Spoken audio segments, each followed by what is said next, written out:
सूरदास गोसाई Sousa जगत के sir नाही विचार विचारो हनीसा भजो ना मर मिटे कलीसा तब हर माने न माने कोई बिन गुरु दो जग ज्ञान न होई तब हो वे संग लग अवतारा मेहदी कहे सकल संसारा ताबू साबू जागू से सुंदरम हो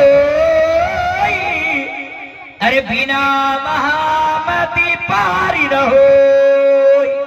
मेरे दोस्तों आज के जमाने में माशाअल्लाह क्या दिनेश जी माशाअल्लाह अल्लाह ईमान जैसी दौलत इनायत अता करे और आपको दिन दुनी रात चौगुनी तरक्की दे आपके कारोबार में। मेरे दोस्तों आज के जमाने में हमारे यहाँ नहीं हमारे दिनेश जी की हमारे परवीन भाई क्या सबसे तेज पढ़ी जाने वाली पुस्तक किताब रामचरितमानस है जिसके लेखक गोस्वामी तुलसीदास जी है। गोस्वामी तुलसीदास जी लिखते हैं क्या लिखते हैं यहाँ पुष्पात कुछ ना राखो वेद प्राण सदभागो देश बगलता सुहाय सोतियन का सुनो खखुराए तब तक मीठी कोया बिना महामदी पार होया बिन पद चलई सुनई विधि गाना कर बिन कर्म करई विधि नाना आनंद रहित शकल रस भोगी बिन वाणी भक्ता बड़ियो। और मेरे दोस्तों आइए ऋग्वेद का मंत्र देख लीजिए। ऋग्वेद के अंदर आया है तुम्हें कम ब्रोरियम तुम्हें कम श्रोरियम तुम्हें कम जगत कारंबी स्वरूपम यको जगदीश्वरा यको जगत गुरु स्रोतार सत्य स्रोग्रं सत्य एकम ब्रह्म द्वितीय निहनरास्ते किंचन कुंभ कुंभ कुंभ पजनम यस्रानम पंडितम गौरानम स्वाहा ओम भूर्भुवः स्वाहा ओम कुरु कुरु स्वाहा ओम देवः स्वाहा ओम मंगलम स्वाहा। आप लोग समझ गए? हाँ कुछ बोलिए ना भाई। हाँ तो आप लोग ये समझ में करते जो मौलाना लोग नहीं समझता हम लोग बेहद नहीं समझते मगर आप लोग खूब समझते हैं है ना मगर ये हम समझाने ही के लिए आए हैं इंशाअल्लाह आपको समझा के जाएंगे। और दिनेश जी और आपकी बटालियन हमारे परवीन भाई बैठे हो तो सुन लीजिए मुसलमान कौम अपने वतन से अटूट मोहब्बत करता है। हाँ चाहे वो किसी भी सूबे का रहने वाला हो हम मुसलमान हैं अपने वतन से अटूट मोहब्बत करते हैं इसलिए कि मेरे मुस्तफा फरमाते हैं हुब्बुल वतन निस्फुल ईमान वतन से मोहब्बत ईमान का हिस्सा है ईमान का हिस्सा है। और मैं जिस धर्म का प्रचार करने के लिए आया हूँ मेरा धर्म मजहबे इस्लाम है। जोर से बोले ना बाबा मजहबे अभी हम वेद सुनाएंगे मजहबे इस्लाम है शांति का धर्म मजहबे इस्लाम है। इसलिए कि मैं अपने टॉपिक को थोड़ा सा आसान कर रहा हूँ और बहुत साफ सुथरा लहजे में पहुंचाने की कोशिश कर रहा हूँ इसलिए कि पढ़े लिखे लोग एजुकेटेड लोग बैठे हुए तालीम याफ्ता लोग बैठे हैं इसलिए मैं बताना चाहता हूँ कि शांति का धर्म मजहबे इस्लाम है प्यार का धर्म मजहबे इस्लाम है इंसानियत का धर्म है भाई इंसानियत का धर्म मजहबे इस्लाम है मानवता का धर्म मजहबे इस्लाम है मजलूमों का हक दिलाने का नाम मजहबे इस्लाम है प्यासों को पानी पिलाने का नाम मजहबे जोर से प्यासों को पानी पिलाने का नाम मजहबे इस्लाम है भूखों को खाना खिलाने का नाम मजहबे इस्लाम है अंधेरी रात में बूढ़े चचा को लाठी पकड़ाकर घर पहुंचाने का नाम मजहबे इस्लाम है। और 40 साल की बेवा औरत खदीजतुल कुबरा को सुहागन बनाकर समाज में जीने का अधिकार देना यही मजहबे इस्लाम है। तो हम शांति का पैगाम लेकर के आए हैं अमन का पैगाम लेकर के आए हैं भाईचारा का पैगाम लेकर के आए हैं। तभी तो शायर ने कहा कि भारत मेरा महान था महान रहेगा। दिनेश जी भारत मेरा महान था महान रहेगा शराब हमेशा ये चमनिस्तान रहेगा और बहेंगे प्यार की गंगा खिलेंगे फूल उल्फत के यदि मिलजुल करके हिंदू मुसलमान रहेगा यदि मिलजुल करके हिंदू मुसलमान दोस्तों बोलो ना, हिंदू मुसलमान रहेगा, है ना मेरे दोस्तों। तो आप जरा सा बोलेंगे तो हमको भी समझ में बात आएगी क्या हम क्या बोले। मगर आइए जल्दी जल्दी अपने मौजू तक पहुंचे, इसलिए कि 10 में बेबस है, 9:30 हो चुका है ना। तो मैं अब बड़ी तेजी से आप तक पहुंचाऊंगा और माता पिता के दोनों धर्मों से सम्मान और इज्जत के बारे में बताने के प्रयास करूंगा मेरे दोस्तों। बैठे हुए एजुकेटेड लोग बैठे हुए हैं मेरे दोस्तों।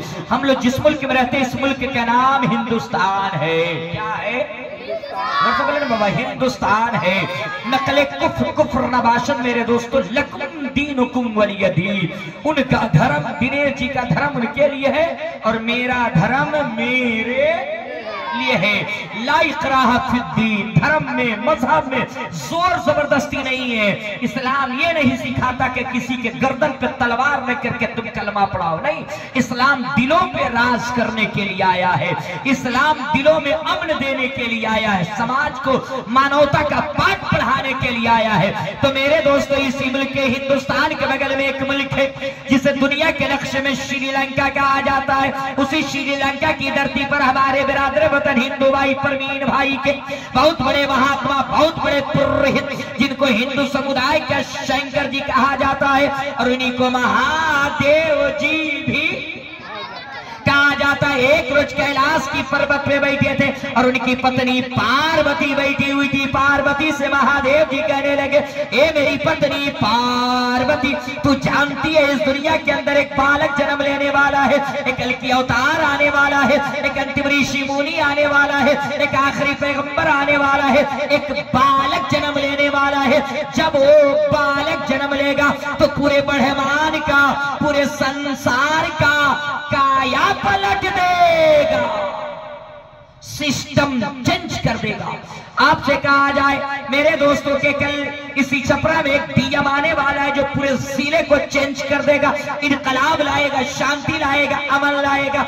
आप कहिएगा उसका नाम क्या होगा? कुल डाटा भाई डाटा खंगाल डालो, उसका पूरा एड्रेस निकाल डालो। वैसे ही पार्वती बोल उठी, हे महादेव जी, जो इतना शक्तिशाली पावरफुल जो बच्चा आने वाला है वो बच्चा का नाम क्या होगा? वो कौन से गाँव में आएगा? उसके माता पिता का नाम क्या होगा? मेरे दोस्तों जवाब मिला, लो उसका नाम क्या होगा? वेदों में सुन लो, क्या सुना दीजिए, का जल्दी जल्दी बताइए, समय कम है, क्या सुना दीजिए, का लो सुन लो मेरे दोस्तों। उसका नाम होगा ओ तारम मुहम्मदम इंदरम मित्रम रोरवम ग्रोधवानम।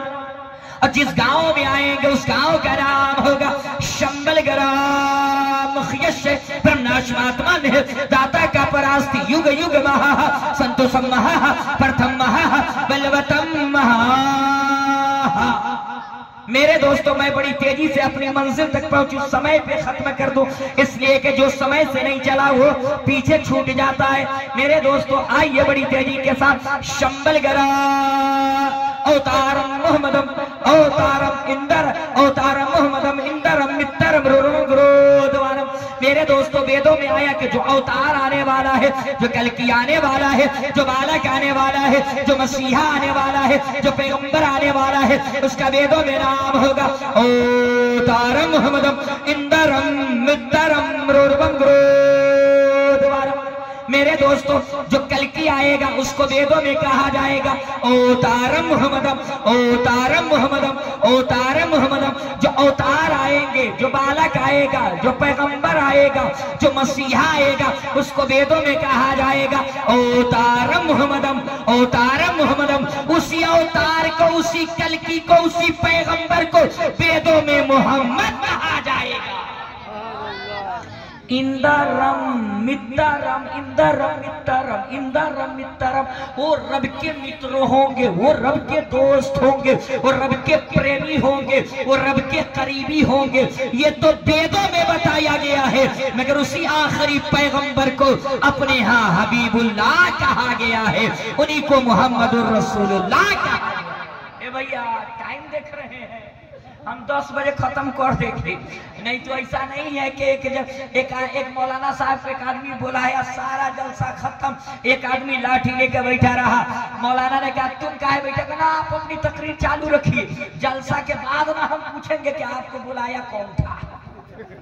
हाँ, तो ऐसा नहीं है कि इमरान भाई को लगिएगा, इरफान भाई को लगिएगा खोजने, ऐसा नहीं है। हम जल्दी ये खत्म कर देंगे। मुस्कुरा करके बोलिए जरा सा सुभान अल्लाह, और जी लगा करके बोल दो सुभान अल्लाह, है ना मेरे दोस्तों। तो जवाब मिला शंबल गरम खियश। मेरे दोस्तों ये संस्कृत का लफ्ज है। क्या चीज का लफ्ज है भैया? संस्कृत का। मेरे दोस्तों हिंदी की डिक्शनरी, माशाल्लाह माशाल्लाह, और लोग को भी भेज दीजिए मुस्कुराने नहीं है ना मेरे दोस्तों। जवाब मिला शंबल गरम खियश। मेरे दोस्तों ये संस्कृत का लफ्ज है। हिंदी के डिक्शनरी उठाइए, इसका माना देखिए। शंबल का माना आता है शांति का, और गराम का माना आता है गांव का। तो इसका माना ये हुआ शंबल गरम खियश, यानी कि वो शांति वाले गांव में आएंगे। कौन आएंगे? कल की अवतार आएंगे, आखिरी पैगंबर आएंगे, दुनिया का सबसे अंतिम कल की आएगा। कहाँ आएगा? शंबल गराम में आएगा। शांति वाले गांव में आएंगे, चैन वाले गांव में आएंगे, सुकून वाले गांव में आएंगे, अमन वाले गांव में आएंगे। मेरे दोस्तों ये तो वेदों में बताया गया है कि जो आखिरी पैगंबर होगा वो शंबल गराम में आएगा, शांति वाले गांव में आएगा, अमन वाले गांव में आएगा, सुकून वाले गांव में आएगा।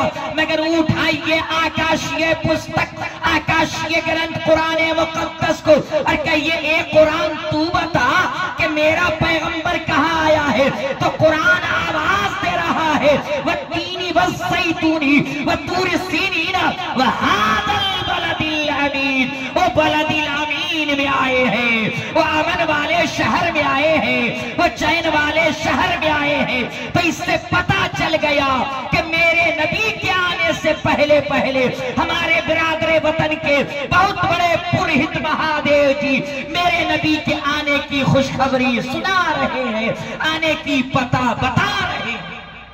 माशाअल्लाह, ये हमारे चंदू